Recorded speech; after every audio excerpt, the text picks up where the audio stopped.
بسم الله الرحمن الرحيم وصلى الله وسلم وبارك على سيد الأولين والآخرين سيدنا محمد صلى الله عليه وسلم وآله وصحبه أجمعين.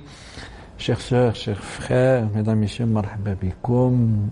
Et nous reprenons avec cette nouvelle saison l'émission, votre émission Avis religieux. Nous vous saluons, toute l'équipe de l'émission Avis religieux. À la tête, Madame Ouadia vous salue. ومرحبا بكم وان شاء الله يكون عام هنا وخير ان شاء الله. دكتور جوهري الله يبارك فيك. Nous souhaitons inchallah passer une saison bénéfique. Inch'Allah. À nous et aux téléspectateurs et téléspectatrices, nos frères et sœurs. Inch'Allah. D'accord. Et comme d'habitude, nous mettons à votre disposition un numéro de téléphone pour nous appeler, nous contacter, c'est 00213 21 23 98 91, 00213 21 23 98 91, ainsi qu'un email avisreligieux@gmail.com. Nous attendons vos appels et nous commençons par les questions qui nous sont parvenues par email. Dr Jouren, si vous permettez bien. Par la première question, il dit que nous sommes dans le premier mois de l'année hijrienne, le mois sacré de Muharram. Premièrement, nous souhaitons une heureuse année lunaire pour tous les musulmans du monde, Inch'Allah. Et puis nous nous posons quelques questions.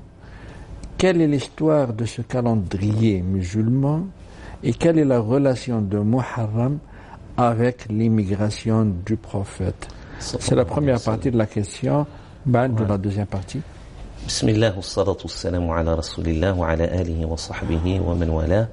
Chers frères et sœurs, assalamu alaikum wa rahmatullahi ta'ala wa barakatuh. Le nouvel an musulman débute toujours par le mois de Muharram. C'est le premier mois de toute l'année, c'est-à-dire le mois 1. Et puis jusqu'au 12e mois, il y a 12 mois dans l'année lunaire aussi. Le dernier mois, c'est Dhul Hijjah qui est passé, le 12e mois de l'année. Allah subhanahu wa ta'ala a parlé de ça dans le Coran. Inna iddat ash-shuhur 'inda Allah yawma khalaq as-samawati wal arda 12 shahran minha arba'atun hurum. C'est-à-dire parmi les 12 mois de l'année lunaire, il y a 4 mois qui sont considérés comme étant sacrés. Sacré, c'est-à-dire qu'Allah subhanahu wa ta'ala a interdit de faire la guerre pendant. Et puis Ibn Abbas dit aussi que ce sont des mois où lorsqu'Allah subhanahu wa ta'ala nous a dit فَلَا تَظْلِمُوا فِيهِنَّ أَنفُسَكُمْ, c'est-à-dire ne transgressez pas les lois d'Allah subhanahu wa ta'ala et ne vous faites pas de tort les uns aux autres pendant ces mois-là. Il dit que tout péché peut être doublé de 2 ou de 3 fois ou de 4 fois pendant ces mois-là, c'est-à-dire qu'il faut surveiller une certaine piété et observer une certaine piété pendant ces mois-là, parce que ce sont des mois sacrés. Il y a 3 mois sacrés qui se suivent: Dhul Qa'da, Dhul Hijjah et Muharram. Et puis il y en a un autre qui est séparément au Tarwa, juste avant Sha'ban, c'est le mois de Rajab. Et puis, quelle est la relation entre le mois de Muharram et l'immigration du prophète sallallahu alayhi wa sallam? Il n'y a pas vraiment une relation directe. C'est une relation indirecte. Lorsque Sayyidina Omar ibn Khattab, le deuxième calife du prophète sallallahu alayhi wa sallam, a réfléchi pour trouver en quelque sorte un calendrier pour les musulmans, pour débuter en quelque sorte l'ère des musulmans, on va dire. Il y a l'ère chrétienne, il y a les autres ères, et puis l'ère musulmane doit avoir un calendrier précis. De quelle année allons-nous commencer ce calendrier-là? Il y avait des divergences. Le jour où, bien sûr, l'année, c'est toujours, elle commence toujours par Muharram. Elle commence toujours par Muharram, même avant l'islam. Le premier mois de l'année, c'était toujours le mois de Muharram. Il s'est posé la question, quelle année nous allons adopter comme première année de l'ère musulmane. Il y avait des divergences entre les sahaba, les compagnons du prophète. Il y en a ceux qui ont proposé la naissance du prophète, ceux qui ont proposé l'avènement de la révélation auprès du prophète sallallahu alayhi wa sallam. Il y a même qui ont proposé la mort du prophète alayhi sallam, mais la plupart des sahaba se sont convergés vers cet avis-là de prendre l'année de l'immigration du prophète sallallahu alayhi wa sallam, lorsqu'il a bâti la nation musulmane, lorsque les musulmans ont construit un État, lorsqu'ils sont devenus communauté interrogée directement par Allah subhanahu wa ta'ala, qu'il lui destinait en quelque sorte son discours par ô vous qui êtes croyants, ô les croyants, ya ayyuhalladhina amanu. Ça n'a été qu'après l'immigration du prophète sallallahu alayhi wa sallam, et ils ont pris ce calendrier-là, ils ont pris cette année-là comme l'année voilà, l'an 1 de l'ère musulmane jusqu'à aujourd'hui, qui est de 1440 années depuis que le prophète sallallahu ta'ala alayhi wa sallam a immigré de la Mecque vers Médine. Les historiens ont dit que le prophète sallallahu alayhi wa sallam a commencé son immigration, son voyage, la fin du deuxième mois de l'année, la fin du mois de Safar, vers 25 à peu près, 25 Safar. Il a commencé l'immigration, il est arrivé à Médine après une vingtaine de jours à peu près, ou un peu plus, vers le 12e, voilà, il y en a qui disent le 12e jour du 3e mois. C'est-à-dire le jour qui correspond à sa naissance et qui va correspondre aussi à sa mort alayhi as-salatu was-salam. 12 Rabi' al-awwal, et c'était un lundi aussi. Alors, l'immigration du prophète sallallahu alayhi wa sallam était pendant le 2e et le 3e mois de l'année, mais on ne peut pas commencer l'ère musulmane à partir du 2e ou du 3e mois. On va commencer cette ère-là, ce calendrier-là, à partir, bien sûr, du commencement de l'année, du début de l'année, ça veut dire le mois de Muharram. Voici en quelque sorte l'histoire du calendrier musulman et comment que les Sahaba ont pris en considération l'année de l'immigration du prophète. Et nous avons au bout du fil Bijaya toujours présent avec nous. Monsieur Mohamed Bijaya. Allô, c'est Mohamed.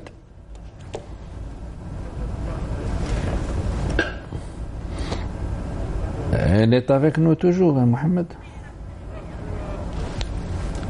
Allô, allô.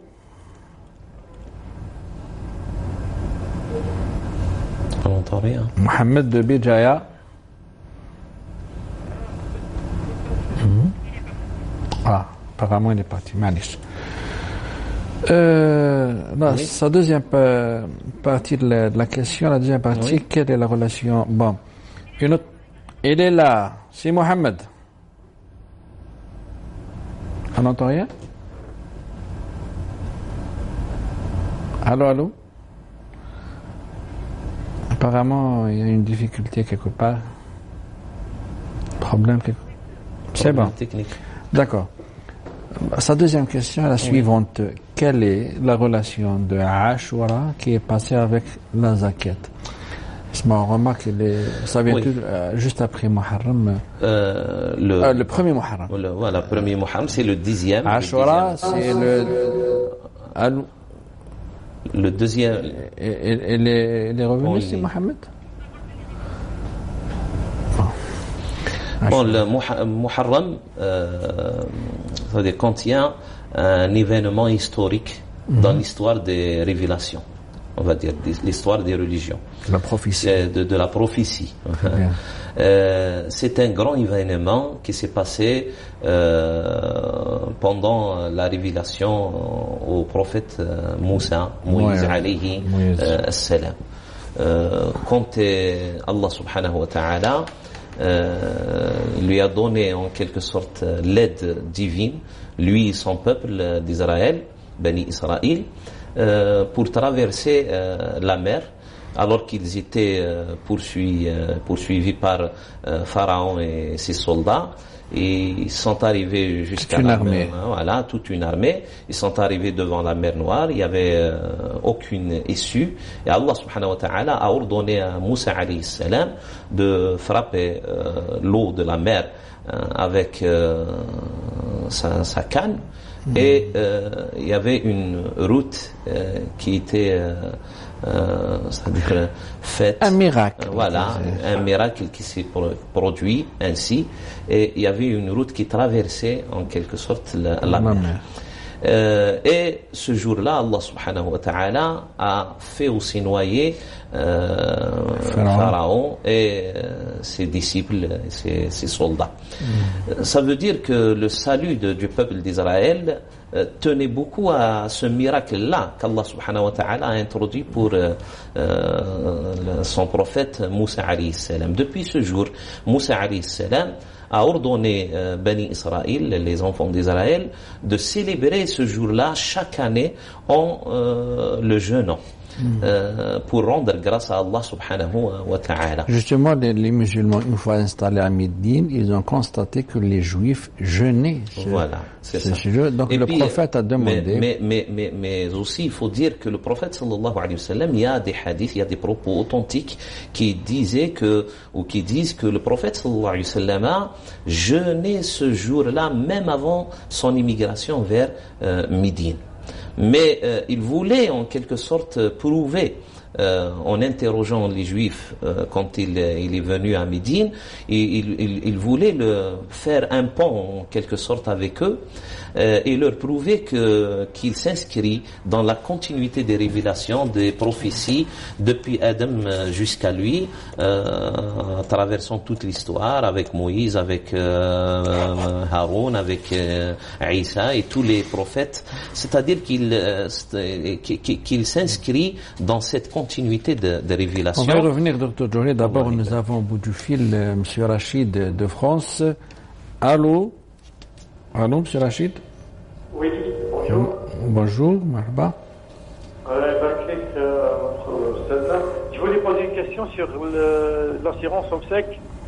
L'assurance et l'assurance obsèque. Notre légitimité, est-ce que c'est halal, haram? Je voulais un éclaircissement de notre professeur, M. Issa.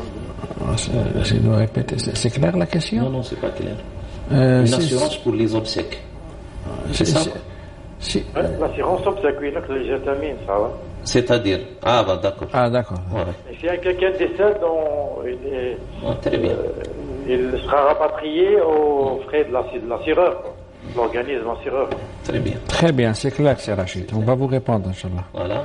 Merci beaucoup. Merci. Alors, c'est une assurance qui est légale aux yeux de la charia. Pourquoi? Parce que il n'y a pas de souci. Ce qu'on appelle ça le ta'min ta'awuni, c'est-à-dire il y a beaucoup de gens qui se rassemblent, qui donnent des sommes, qui cotisent. Et une fois il y a le besoin d'utiliser cet argent-là, celui qui cotise, c'est-à-dire bénéficiera du service proposé par voilà cette assurance-là. Ça aussi, c'est-à-dire ça a existé au temps. Ce qu'il faut faire. Voilà, ça a existé, on va dire, ça a existé au temps du prophète sallallahu ta'ala alayhi wa sallam, quand les gens se rassemblent, ils se partagent, comme a fait l'Ash'ariyin à Médine, ils se partagent en quelque sorte ce qu'ils ont cotisé selon le besoin. Donc pour M. Rachid, voilà. Il n'y a pas de souci dans cela. Il n'y a pas de souci. C'est comme les assurances pour les voitures, etc. Pour la question, Dr. Djouri, si vous permettez, je voudrais ouvrir une parenthèse. Lorsque le prophète demande pourquoi les Juifs jeûnent ce jour-là, c'est un indice. La cité du prophète, la liberté d'exercer le culte était assurée pour toutes les religions. Voilà. Vous savez que le prophète sallallahu alayhi wa sallam, ils exprimaient leur croyance. Bien sûr. D'ailleurs, ils sont considérés citoyens à part entière, oui, qui ont tous les droits et tous les devoirs, bien sûr, par le pacte de Médine, ce qu'on appelle la constitution aussi de Médine, Wathiqat al-Madina, où le prophète sallallahu alayhi wa sallam, après un mois ou deux de son immigration, a réuni les chefs des tribus. Il y avait 3 entités, on va dire. Il y avait les musulmans, beaucoup plus de 2 grandes tribus, l'Aws ou le Khazraj, et puis il y avait les idolâtres, une autre entité aussi religieuse et politique aussi, c'est-à-dire les idolâtres qui n'ont pas encore embrassé l'islam, qui sont restés sur leur position par rapport à la religion musulmane. Et il y avait la 3e entité, c'était les gens du livre, les juifs, et le prophète sallallahu alayhi wa sallam a invité tout le monde à réfléchir ensemble pour écrire une charte, on va dire, sur laquelle ils vont gérer la vie sociale, politique, religieuse de Médine. Et dans cette charte-là, dans cette constitution-là, c'est-à-dire où il y a à peu près 29 articles, le prophète sallallahu alayhi wa sallam a parlé de la liberté de culte pour chacun de ces entités-là qui habitaient Médine. Ça veut dire que le prophète alayhi salam a, on va dire, avec une citation un petit peu moderne, a bâti un état de citoyenneté. Voilà, un état de citoyenneté, c'est-à-dire que chaque être appartenant à cet état-là est considéré comme étant citoyen, c'est-à-dire il habite la cité, il subit les lois et il a des devoirs devant, et puis il a bien sûr des libertés qui sont sécurisées, on va dire, par l'État. Médine, pour rappeler, était une ville cosmopolite, voilà. Polyethnique. Il y avait des chrétiens, des juifs qui étaient très visibles, il y avait même des idolâtres. Voilà. Donc, le pacte de Médine était en quelque sorte le premier contrat sociable qui a existé dans toute l'histoire de l'humanité. Hein. Et nous avons au bout du fil Madame Fatima de France. Allô? Fatima de France, elle est avec nous? Allô? Salam alaikum. Wa alaykum salam, marhaba. Allô? Allô, oui. Allô, salam alaikum. Wa alaykum salam. Allô? Allô, oui, oui. On vous entend. On vous entend très bien. Salam alaikum, شيوخ. Salam wa rahmatullah. أعطيكم عن زكاة عطوا شحال من قراصكم الكرام. الذهب. Répétez s'il vous plaît. On n'a pas bien entendu le. C'était pas clair la question. أنا فهمت. قلت لك زكاة تاع الذهب. Pour le. الله أعلم يعني تكون بالك. Pour les bijoux de la femme. Pour les bijoux de la femme destinés à son embellissement. Pour les porter. La femme, quand elle achète ou elle reçoit de l'or ou autre chose, même de l'argent, avec l'intention de les porter pour le quotidien ou les fêtes, les événements, etc. Cette richesse-là, malgré qu'elle atteigne n'importe quel seuil, n'importe quel poids, elle est dispensée de la zakat. Là, c'est l'avis de la majorité des savants de l'islam. On va dire au moins 3 grandes écoles juridiques sunnites. C'est notre école malikite d'abord, et puis les shafi'ites et les hanbalites aussi, et une grande partie des hanafites. C'est la quasi-totalité des savants. À peu près, c'est la quasi-totalité qui disent que les bijoux destinés à l'embellissement de la femme, qu'ils soient en or ou qu'ils soient en argent, dhab ou la fidda, sont dispensés, ne sont pas concernés de la zakat. Alors, à quoi bon de se casser la tête pour chercher combien je vais, comment l'estimer, etc. Je ne sais pas si elle comprend bien français. Donc, madame, les bijoux chétillons pour les porter, باش للحولي للزينه ماهوش معنيش بزاف ما شريتيهمش باش تبيعيهم حتى واذا ما لبستيهمش 10 سنين ما يهمش طونك النيه شريتيهم باش تلبسيهم très bien. Docteur Johar, nous avons avec nous Nesrine de France. Allô? Allô? الو السلام عليكم. وعليكم السلام مرحبا. عيطت على جال الزكاة. وي باسكو عندي دراهم في الجزائر ومديت الدراهم لخويا باسكو يني با ماريي وعنده شويه دين. تري بيان. عطيت له الزكاة اللي هو مي يني با ماريي. معليش. و بليس ما عطيتهملوش بالدينار، عطيتهم له عطيت له النصاب تاع الزكاة عطيتهم له بلورو. وي. وانا ما عنديش يعني ما نخرجش فرد بلورو، عندي دينار. عطيتهم له اون لورو. C'est-à-dire عطيتي له le 2,5%. وي. Très bien. Mais pas de souci. عطيتهم لخويا ماشي مزوج. Oui, madame. Qu'il soit marié ou non, il n'y a pas mais il n'y a pas de souci, docteur Djouri va... Alors, du moment qu'elle est une femme, elle peut donner sa zakat pour quiconque de ses proches. C'est-à-dire, il n'y a pas de souci dans cela, déjà. Non, pour son et il n'y a frère. pas de souci aussi, mais voilà. Pour son frère, même un homme, il peut donner pour son frère. Voilà, c'est ça. S'il est dans la nécessité. S'il est dans la nécessité, du moment qu'elle dit qu'il est endetté, le gharimine, il peut pas peut-être rembourser sa dette. Il rentre dans les 8 à qui, c'est-à-dire qui ont droit de recevoir la zakat ou le gharimine. Voilà. Donc, il n'y a pas de souci dans cela.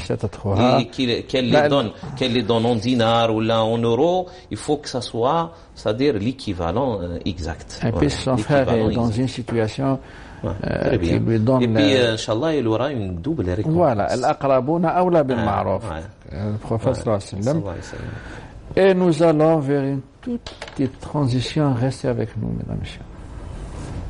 بالله من الشيطان الرجيم بسم الله الرحمن الرحيم ولله الأسماء الحسنى فادعوه بها وذروا الذين يلحدون في أسمائه سيجزون ما كانوا يعملون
البصير الحكم العدل اللطيف الخبير الحليم العظيم الغفور الشكور العلي الكبير الحفيظ المغيث الحسيب الجليل الكريم الرقيب المجيب الواسع الحكيم الودود المجيد الباعث الشهيد الحق الوكيل القوي المتين الولي الحميد المحصي المبدئ المعين المحيي المميت الحي القيوم الواجد الماجد الواحد الصمد القادر المقتدر المقدم المؤخر الأول الآخر الظاهر الباطن الوالي المتعال البر التواب المنتقم العفو الرؤوف مالك الملك ذو الجلال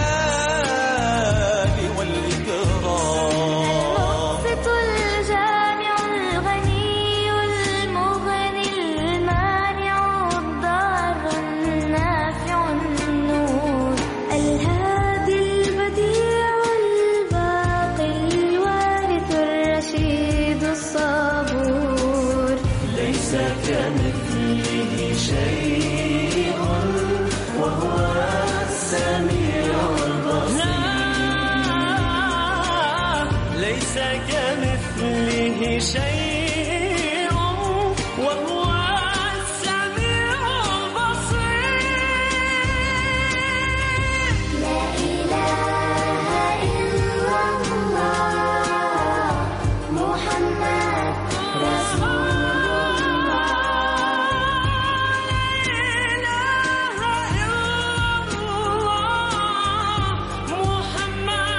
رسول لا إله إلا الله محمد رسول الله لا إله إلا الله محمد رسول الله لا إله إلا الله محمد رسول الله لا إله إلا الله سيدنا محمد رسول الله صلى الله عليه وسلم. Pour commencer, nous avons bout du fil Madame Fatiha de Paris. Oui, salam alaikum. Wa alaykum salam, marhaba. Je voulais poser deux petites questions pour compléter la question du monsieur sur les assurances. Je voulais savoir, parfois quand on contracte des assurances, soit sur la maison, soit sur la voiture, on nous propose souvent une assurance décès. C'est-à-dire que si on décède, quelqu'un de notre famille pourrait toucher cette assurance. Est-ce que ça c'est halal ou pas? Et la deuxième question, c'est pour l'Ayyam al-Boyd. Est-ce que c'est des jours précis dans le mois ou est-ce qu'on peut les faire de manière... Ça, c'est la deuxième question, ça. Pardon? C'est la deuxième question, celle-là. J'ai pas très bien entendu, excusez-moi. Non, ça, c'est la deuxième question pour Ayyam Oui, al-Boyd. voilà, ça c'est la deuxième question, pardon. Ah, très bien, très bien. Oui. Voilà. Bon, la première question pour... on va vous répondre, madame. Bon, concernant l'assurance vie, c'est une question de divergence entre les savants de l'islam.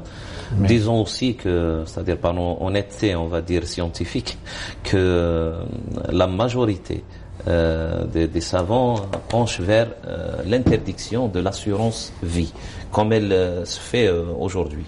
Si elle change de conditions, voilà, peut-être qu'il y aura un autre avis. Si vous n'êtes pas dans, c'est-à-dire l'obligation de faire cette assurance vie-là, c'est quelque chose de facultatif. Ce n'est pas nécessaire. Ce n'est pas vraiment demandé, obligatoirement demandé. Il faut, c'est-à-dire éviter. Sinon, c'est-à-dire il y a une nécessité pour assurer sa maison, pour assurer sa voiture, etc. Sinon, là on est dans la contrainte. On est dans la contrainte et il n'y a pas de souci dans cela. Concernant les journées le bid, c'est toujours le 13e, le 14e et le 15e jour du mois lunaire. De chaque mois lunaire. De chaque mois lunaire. 13e, 14e et 15e jour du mois lunaire. Bien sûr, c'est recommandé, non pas obligatoire, c'est même sunouna. Ayam al-Bid, c'est où la lune, c'est-à-dire le croissant devient complet. Le croissant lunaire, c'est-à-dire c'est la lune, la pleine lune. Les journées ou les nuits de la pleine lune. C'est le 13e, le 14e, Ayam al-Bid. Voilà, le 13e, 14e et le 15e. De chaque mois lunaire. Mais il y a en quelque sorte l'esprit aussi. C'est que chaque journée jeûnée par un musulman lui sera écrite comme s'il a jeûné 10 jours. Al-Hasana bi'ashri amthaliha, c'est-à-dire toute récompense doublée 10 fois. Et si il n'y a pas possibilité de jeûner le 13e, le 14e et le 15e qui sont recommandés par le prophète sallallahu ta'ala alayhi wa sallam, s'il n'y a pas possibilité, on peut avoir recours à jeûner 3 jours pendant chaque mois, voilà, chaque mois 3 jours, ce qui fera qu'on aura la récompense comme si on a jeûné tout le mois. Très bien. Voilà. La question pourquoi les gens lisent toujours Zakat à Ashura? On fait toujours, on parle de zakat lorsqu'on est à Ashura, on parle de zakat. Ça, c'est une coutume, on va dire, c'est une tradition. Et puis, il n'y a pas beaucoup de gens qui essayent de calculer leur richesse pendant l'année pour savoir, c'est-à-dire la date exacte où ils ont atteint le seuil minimum, on va dire, de l'imposition, c'est-à-dire d'être imposé à la zakat. Alors, à chaque fois qu'il y a écoulement d'une année lunaire, il y a une nouvelle année qui commence. C'est le moment où les gens, c'est-à-dire réfléchissent sur ce troisième pilier de l'islam. Mais sinon, Ashura, c'est le 10e jour. Ça ne veut rien dire avec l'Ashur de la zakat. L'Ashur, c'est-à-dire le 10e ou le quart du 10e ou le demi du 10e, les taux qu'on va faire sortir. Même qu'il y ait fi Mukhtasar Khalil, Allahu a'lam, il y a une certaine indication comme ça que si on change d'année, on peut donner, pour celui qui n'a pas calculé sa richesse, on peut donner sa zakat pendant le mois de Muharram parce qu'il y a écoulement d'une année lunaire. Mais sinon, il n'y a pas de relation entre Ashura et mais forcément ماشي forcément خطوة في عاشوراء. C'est pas forcément non, fait parce que les Ashura. gens parce que par tradition. non الحول هجري et les gens في le quotidien ما يخدموش بالكالندري donc ils oublient les dates. Voilà. Mais في عاشوراء Voilà. Mais il y a aussi, c'est-à-dire une remarque à dire, c'est que on doit avoir un œil sur sa richesse et savoir quel est le mois exact là où on a atteint le seuil minimum, le quorum, nisab.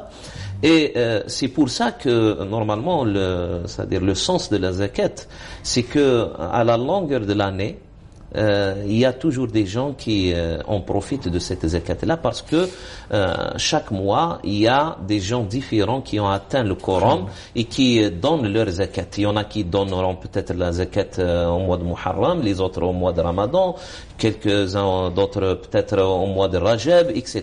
Et puis, c'est comme ça, c'est-à-dire la roue de la zakat ne s'arrête jamais normalement pendant l'année.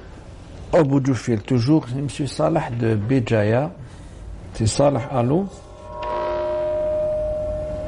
M. Salah de Béjaïa.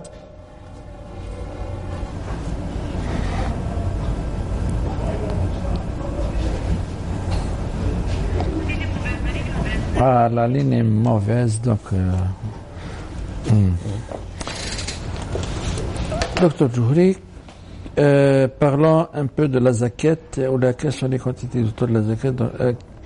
Parlons un peu de la zakat, quelles sont les choses ou les richesses soumises à la zakat et sous quelles conditions. Bon, pour les richesses soumises à la zakat, c'est toute richesse on va dire en général, qui peut être développée par le commerce, par le service, par etc.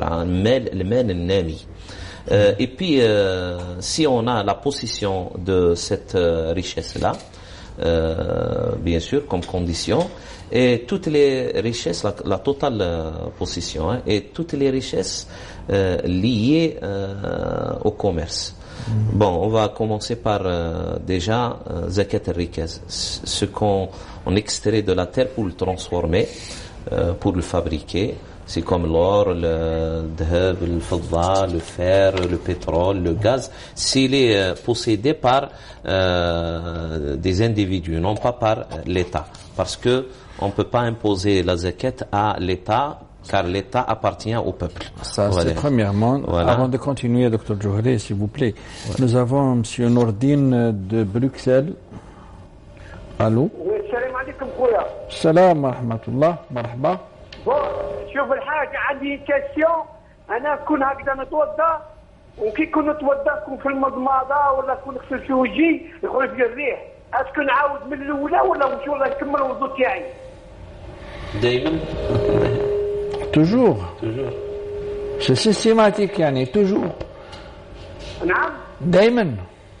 C'est toujours. قلت ما كان انا كون نتوضا Oui, on a bien compris. Est-ce qu'à chaque fois tu توضا il se passe هذا؟ يعني دايما. با تو طون.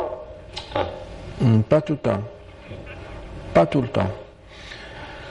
Docteur Djouhrine. Ouais. Si c'est pas tout le temps, c'est-à-dire, mais rarement. Ça dépend de la fréquence. Voilà, là, ça dépend de la fréquence, voilà. Mais si c'est rarement, bien sûr que vous devriez recommencer le wudu. Mais si ça se passe, c'est-à-dire souvent, là, vous êtes sous l'emprise de l'waswasa, on va dire de l'waswasa. Et puis, il faut pas céder à cette waswasa, il faut commencer ces ablutions et continuer les ablutions jusqu'à la fin et coller vos ablutions à votre prière directement, quoi qu'il se passe. Très bien. Voilà. C'est M. Salah de Bijaya. Allô? السلام عليكم. السلام ورحمة الله. مرحبا. واش راكم لاباس؟ لاباس يبارك فيك يا سيدي. الحمد لله. عندي des questions à vous poser. Oui. La première question, je travaille chez quelqu'un. Je suis un gardien de chantier. Ça fait 2 ans qu'il ne m'a pas payé. Alors j'ai la somme de 90 millions à me donner. Comme le chantier il est bloqué, ils l'ont bloqué au niveau de l'OPJI. Ouais. Alors est-ce que je peux, est-ce que j'ai, c'est-à-dire ما يلزم السفر زكاة في اللسن اللي خاطي. D'accord. Deuxième question. عندي غورين 20 millions de centimes. Oui. Ça fait même pas une année que je chemin, plus de 30 000 euros que je me dis du mois de juin et à Ténaké. Est-ce qu'elle souffre de zakat ni khati? D'accord. Très bien, c'est ça. Là, on va vous répondre, Inch'Allah. Alors, si Salah, vous avez atteint le quorum. Quand vous faites l'addition de ce que vous possédez, même qui est en dehors de vos mains, c'est-à-dire ce qui concerne cette dette-là, qui est bloquée, vous avez plus que le seuil minimum, hein. C'est-à-dire vous avez plus de 552 500 dinars. 55 مليون 250 ألف. C'est-à-dire vous avez dépassé cette somme-là avec les 20 millions, les 3 000 euros, plus les 90 millions dont vous avez parlé. Vous avez largement dépassé le seuil c'est-à-dire d'être imposé à la zakat. Ça veut dire que vous allez sortir la zakat.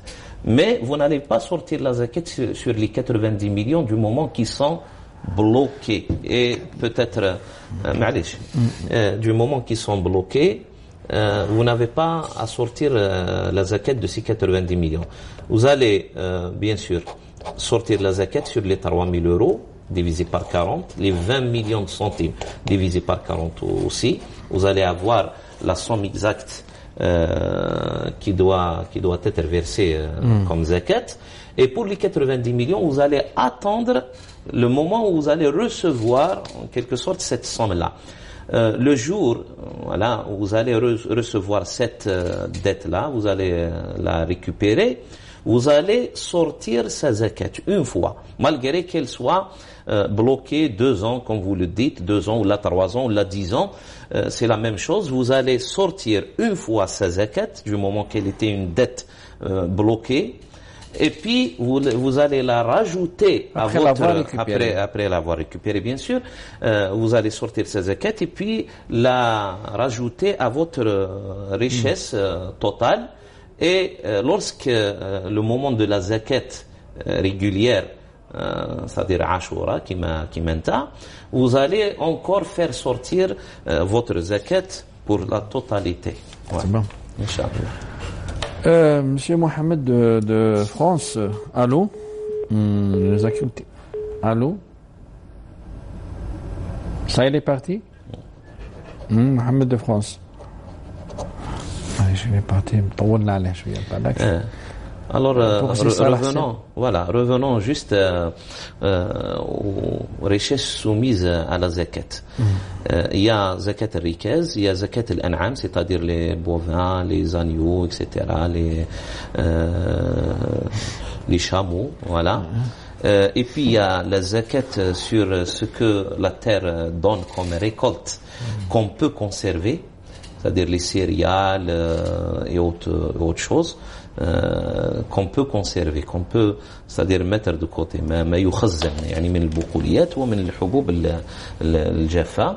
Et puis il y a la zakat aussi sur toute marchandise, qu'elle soit grande ou petite, qui rentre dans le commerce.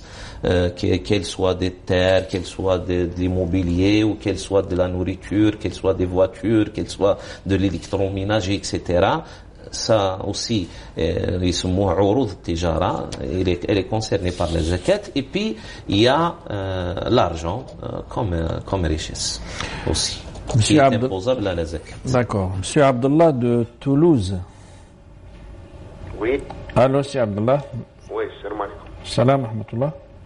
حبيت نسقسيك اخي باسكو قالوا لنا واحد يقول لك الناسيوناليتي حرام وواحد يقول لك الناسيوناليتي حلال مي جو سي با موا اسكو سي فري حرام ولا اسكو سي نورمال نجمو نديروها. D'accord. Il y a des circonstances historiques qui ont poussé quelques savants de l'islam à parler de la naturalisation, en l'occurrence Abdelhamid Ben Badis, qui a interdit ça. Le contexte c'était le contexte historique. Pourquoi? Parce qu'on était colonisé par les Français et il fallait se distinguer de ces Français-là parce que nous étions un peuple opprimé, un peuple qui cherchait après sa liberté, etc. C'est des circonstances qui ont poussé ces savants-là à dire que se naturaliser français, c'est-à-dire prendre la nationalité française, est illicite, interdit, etc. Et ça rentre dans les circonstances de l'histoire de cette époque-là. Or, ce contexte-là, il faut jamais changer seulement de religion. Voilà. Seulement ça. Mais sinon, il y a même maintenant dans le monde, il y a des gens qui ont une multitude en quelque sorte de nationalités. Il peut avoir 3, 4, 5, 6, etc. Si ça l'arrange pour se déplacer, pour faire du commerce, pour y habiter, pour travailler, etc. Si ça facilite la vie des gens, l'islam n'est pas contre cette facilité-là qui est ouverte pour les gens. Et puis il y en a des musulmans qui ne peuvent avoir que cette nationalité-là. Ils sont européens, ils sont américains, ils sont convertis à l'islam, etc. Est-ce qu'on va leur demander de se déchuer de leur nationalité?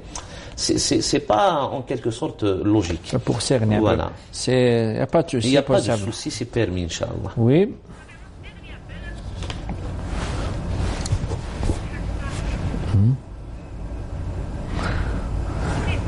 Mourisson, Monsieur Haj Tahar de Mourisson, c'est ça, de France.